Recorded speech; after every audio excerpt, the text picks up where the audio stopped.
सभी भगवत प्रेमियों को हमारी राधे राधे। मानव जीवन का सर्वोत्कृष्ट फल सत्संग श्री भक्तमाल कथा के माध्यम से हमें मिलने जा रहा है। श्री भक्तमाल कथा के प्रधान श्रोता हमारे श्री प्रिया प्रीतम जी हैं। उनके श्री चरणों में प्रणाम करते हुए आइए आज के भक्त चरित्र का श्रवण करें।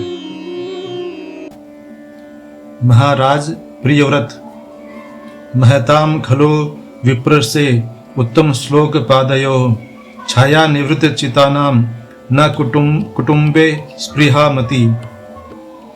जिन महापुरुषों के चित्त में उत्तम श्लोक श्री हरि के पाद पद्मों की छाया ने संसार के तुच्छ भोगों से विरक्ति उत्पन्न कर दी है, उनमें कुटुंबी होने की स्पृहा या कुटुंबासक्ति नहीं होती। स्वयं भू मनु के पुत्र प्रियव्रत जी जन्म से ही भगवान के परम भक्त थे। उन्हें भगवान के गुणगान उन उत्तम श्लोक के मंगल चरित श्रवण को छोड़कर कुछ भी अच्छा नहीं लगता था। देवर्षि नारद की कृपा से उन परम भागवत ने परमार्थ तत्व को जान लिया था। वे देवर्षि के समीप गंधमादन पर्वत पर रहकर निरंतर भगवान का चिंतन करते और नारद जी से भगवान के परम पावन लीला का श्रवण करते। जब मनु जी ब्रह्मसत्र की दीक्षा लेने लगे तब उन्होंने प्रियव्रत को राज्य करने के लिए बुलाया, किंतु जिनका चित्त भगवान वासुदेव में ही सब ओर से लगा था, उन प्रियव्रत जी को राज्य के सुख भोग अच्छे न लगे। उन्होंने संसार के विषयों को विष के समान समझ लिया था, अतएव राज्य संचालन उन्होंने अस्वीकार कर लिया। जब हम संसार के विषयों को अपने सुख के लिए अपना मानकर भोगते हैं तब वे हमारे लिए बंधन के कारण बनते हैं और चित्त उनमें आसक्त होता है। परंतु सच्ची बात यह है कि यह सारा संसार भगवान का स्वरूप है, यह भगवान की लीला है। जीव इस भगवान के रंगमंच पर उनकी लीला में सहयोग देने आया है। जिसके लिए जो कर्तव्य इस लीला में प्रभु ने दिया है उसे प्रभु की सेवा समझकर उस कर्तव्य का पालन करना चाहिए।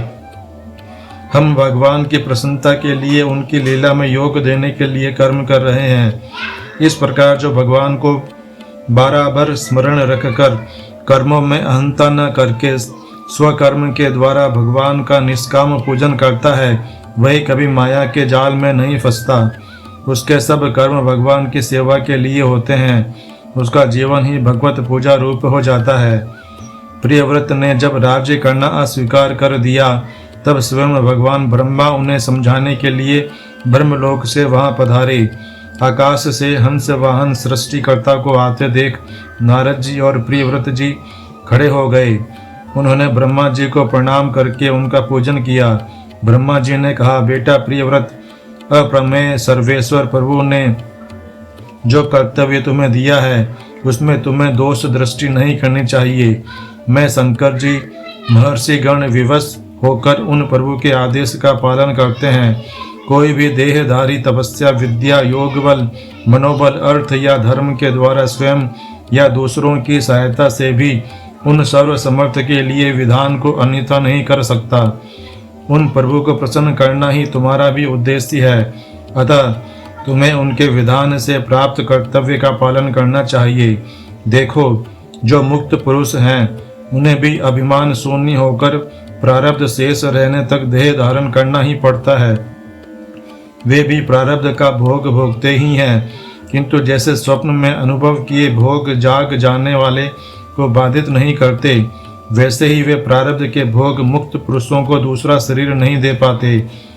रही घर में रहने और वन में तप करने की बात, सो जो प्रमत है उसके लिए वन में भी पतन का भय है, क्योंकि उसके चित्त में काम क्रोध लोभ मोह मद मत्सर ये 6 विकार लगे हैं। किंतु जो सावधान है, जितेंद्रिय है, आत्मचिंतन में लगा है, भगवत दासप्रिय है, उसकी गृहस्थाश्रम क्या हानि कर सकता है। जो कामादि 6 रिपुओं को जीतना चाहता है उसे पहले गृहस्थाश्रम में रहकर ही उनको जीत लेना चाहिए, क्योंकि गृहस्थाश्रम के भोगों को भोगता हुआ किले में सुरक्षित राजा के समान शत्रु रूप इन विकारों को वह सरलता से जीत सकता है। तुम तो कमल नाभ नारायण के चरण कमल रूपी गढ़ का आश्रय लेकर सभी विकारों को जीत चुके हो। अतः अब भगवान के दिए हुए भोगों को भोगो और आसक्ति रहित होकर प्रजा का पालन करो। प्रियव्रत ने अपने से श्रेष्ठ ब्रह्मा जी की आज्ञा स्वीकार की। लोकस्त्रष्टा उनसे सत्कृत होकर अपने लोक को चले गए। प्रियव्रत नगर में आए। ब्रह्मा जी के इस उपदेश में आज के साधकों के लिए बहुत ही महत्व की बातें बताई गई हैं। किसी भी उत्तेजना या दुख के कारण घर का त्याग करना कल्याणकारी नहीं है। घर छोड़कर बाहर जाने से अधिक भजन होगा, यह भी मन का एक भ्रम ही है। जब तक मन में काम, क्रोध, लोभ, मोह, मद, मत्सर है, तब तक घर छोड़ देने पर पतन का भय ही अधिक है। इन दोषों पर घर रहकर जितनी सरलता से विजय पाई जा सकती है, उतनी बाहर नहीं। भगवान के चरणों का आश्रय लेकर भगवत नाम का जप करते हुए, कर्तव्य का पालन करते हुए घर रहकर ही इन दोषों को जीतना चाहिए। इन शत्रुओं से बचे रहने के लिए घर सुरक्षित किला है। जो घर में इन दोषों से घबराता है, उसे जानना चाहिए कि बाहर उसकी कठिनाई और बढ़ जाएगी। दोषों को बढ़ने के लिए बाहर अधिक अवसर मिलेगा। ब्रह्मा जी की आज्ञा मानकर प्रियव्रत राजधानी में आए। उन्होंने राज्य और गृहस्थ आश्रम स्वीकार किया। प्रजापति विश्वकर्मा की पुत्री बहिष्मति से उन्होंने विवाह किया। उनके 10 पुत्र और 1 कन्या हुई। प्रियव्रत संपूर्ण ब्रह्मांड के स्वामी थे। उन्हें यह अच्छा न लगा कि आदि पृथ्वी पर एक समय दिन और आदि पर रात्रि रहे। मैं रात्रि को भी दिन बना दूंगा। यह सोचकर अपने ज्योतिर्मय दिव्य रथ पर बैठकर वे सूर्य रथ की गति के समान ही वेग से रात्रि वाले भाग में यात्रा करने लगे। इस प्रकार 7 दिन रात्रि वे घूमते रहे और उतने काल उन्होंने पूरे भूमंडल पर दिन के समान प्रकाश बनाए रखा। ब्रह्मा जी ने इस कार्य से उन्हें रोका। उनके रथ के पहियों से ही 7 समुद्र बन गए। उन समुद्रों से घिरे एक एक द्वीप का अधिपति उन्होंने अपने एक एक पुत्र को बनाया। आग्निद्र, इद्मजीय, यज्ञ बाहु, हिरण्य रेता, घृत पृष्ठ, मेधातिथि और वितिहोत्र, ये उनके 7 पुत्र क्रमशः जम्बू द्वीप, प्लक्ष द्वीप, साल्मली द्वीप, कुश द्वीप, क्रौंच द्वीप, शाक्त द्वीप तथा पुष्कर द्वीप के स्वामी हुए। कवि, महावीर और सवन, ये 3 पुत्र आजन्म ब्रह्मचारी आत्मवेत्ता परमहंस हो गए।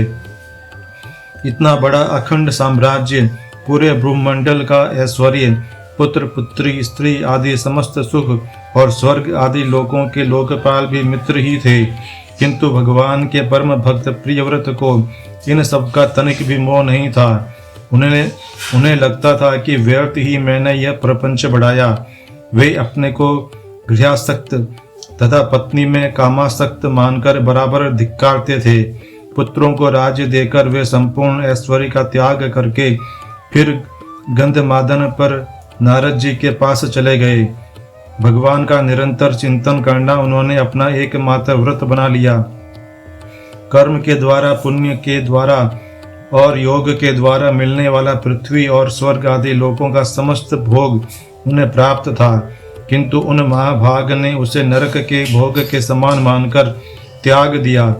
परम पुरुष भगवान के अनंत सुधा सिंधु में जिनका चित्त निमग्न हो गया है, वे धन्य मार्गीय भगवत भक्त ही ऐसा त्याग कर सकते हैं। आज के हमारे भक्त चरित्र का वर्णन इतना ही। कल हम एक नए भक्त चरित्र के साथ श्री प्रिया प्रीतम जी के समक्ष प्रस्तुत होंगे। आपको हमारी राधे राधे।